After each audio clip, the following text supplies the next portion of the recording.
امریکہ کے خلاف بولنے والوں کا انجام۔ تاریخ میں جس نے بھی امریکہ کے خلاف آواز اٹھائی ان کا انجام برائی ہوا، چاہے وہ ذوالفقار علی بھٹو ہو یا ضیاء الحق یا پھر صدر صدام حسین۔ ان سب کا انجام ایک ہی تھا۔ آج ہم آپ کو 3 ایسے مسلم لیڈرز کے بارے میں بتائیں گے جن کو امریکہ نے سازش کے تحت قتل کروا دیا۔ مور ٹی وی کے معزز دوستوں اور میرے ہم عزیز ساتھیوں، السلام علیکم۔ اگر آپ میرے چینل پر نئے ہیں تو چینل کو کر دیں سبسکرائب اور ساتھ لگے بیل آئیکن کے بٹن کو بھی پریس کر دیں تاکہ آنے والی ہر معلوماتی ویڈیو آپ تک آسانی سے پہنچ سکے۔ ذوالفقار علی بھٹو۔ ذوالفقار علی بھٹو سندھ میں پیدا ہوئے۔ پاکستان میں آپ کو وبائے قائد یعنی عوام کا رہبر بھی کہا جاتا ہے۔ ذوالفقار علی بھٹو نے 1952 میں آکسفورڈ یونیورسٹی سے رسول قانون ماسٹر کی ڈگری حاصل کی۔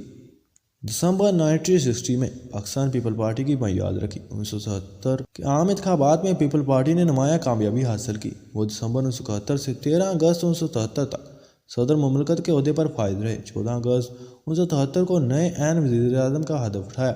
1970 کے عام انتخابات میں دھاندلی کے الزامات کے سبب ملک میں خانہ جنگی جیسی کیفیت پیدا ہو گئی۔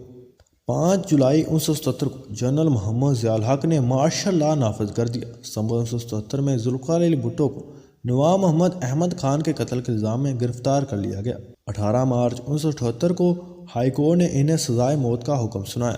6 فروری 1979 کو سپریم کورٹ نے ہائی کورٹ کے فیصلے کی توثیق کر دی۔ 4 اپریل کو انہیں راولپنڈی جیل میں پھانسی دے دی گئی۔ جنرل محمد ضیاء الحق۔ ضیاء الحق 1924 میں جلندھر میں ایک غریب کسان محمد اکبر کے گھر پیدا ہوئے۔ جلندھر اور دلی میں تعلیم حاصل کی۔ 1945 میں فوج میں کمیشن ملا۔ آزادی کے بعد ہجرت کر کے پاکستان آ گئے۔ 1964 میں لیفٹیننٹ کرنل کے عہدے پہ ترقی پائی۔ 1 مارچ 1976 کو Pakistan army chief officer staff مقرر ہوئے۔ 17 اگست 1988 کو صدر ضیاء الحق بہاولپور کے قریب ٹامی والی فائرنگ رینج میں امریکی ساختہ M1A1 مقامی طور پر تیار کردہ الخالد ٹینک کی آزمائشی کارکردگی دیکھنے آئے۔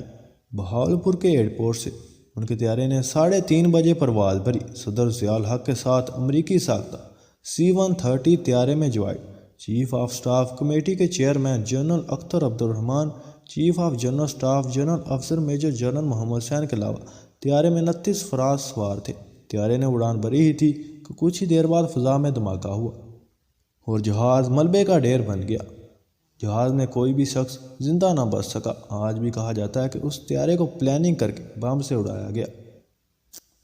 صدر Saddam Hussein. Saddam Hussein Baghdad کے شمال میں واقع شہر تقریز کے ایک غریب گھرانے میں پیدا ہوئے۔ والد کی وفات کے بعد ان کی والدہ نے اپنے رشتہ داروں کے پاس چھوڑ کر کسی اور گاؤں میں چلی گئی۔ چند سالوں بعد ان کی والدہ نے دوسری شادی کر لی۔ سوتیلے والد کا صدام حسین کے ساتھ برتاؤ اچھا نہ تھا۔ صدام حسین کے لیے زندگی جینا مشکل تھی۔ محلے کے بچے نومبر صدام کا مذاق اڑاتے تھے۔ صدام حسین کے بارے میں کہا جاتا ہے کہ اس عرصے کے دوران وہ تنہا رہتے تھے۔ 12 برس کی عمر میں انہوں نے اپنا گھر چھوڑا اور تقریت میں اپنے ایک چچا کے ساتھ رہنے لگے۔ 1958 کے انقلاب میں عراق میں برطانیہ حامی بادشاہت کے خاتمے کے بعد ملک پر تشدد بحرانی دور کا آغاز ہوا، لیکن صدام حسین کے لیے 60 کی دہائی اہم ترین ثابت ہوئی۔ 1968 میں ان کی پارٹی اقتدار میں آئی۔ حسن باقر ملک کے نئے صدر بن گئے۔ 1979 میں صدر صدام حسین اقتدار کے تخت پر براجمان ہوئے۔ فروری 2003 میں امریکہ نے دوبارہ عراق پر حملہ کیا اور عراق پر قبضہ کر لیا۔ اس قبضے کے بعد 22 جولائی 2003 کو صدر صدام حسین کے دونوں بیٹوں کو عراق کے شہر موصل میں حملہ کر کے قتل کر دیا گیا۔ صدام حسین کو 14 دسمبر 2003 کو ہفتے کے دن مقامی وقت کے مطابق 8 بجے عراق کے شہر تقریز کے قریب ایک کارروائی کے دوران گرفتار کر لیا گیا، جس نے 3 نومبر صدام حسین کو 148 گردوں کے قتل کے الزام میں موت کی سزا سنائی گئی۔ اور یہ تھے وہ 3 مسلم لیڈرز جنہوں نے امریکہ کے خلاف آواز اٹھائی اور ان کا انجام عبرتناک ہوا۔ دوستو، آپ کا اس کے بارے میں کیا خیال ہے؟ کمنٹ میں اپنی رائے کا اظہار ضرور دیں اور ملتے ہیں ایک اور نئی شاندار معلوماتی ویڈیو کے ساتھ۔ تب تک کے لیے اللہ حافظ۔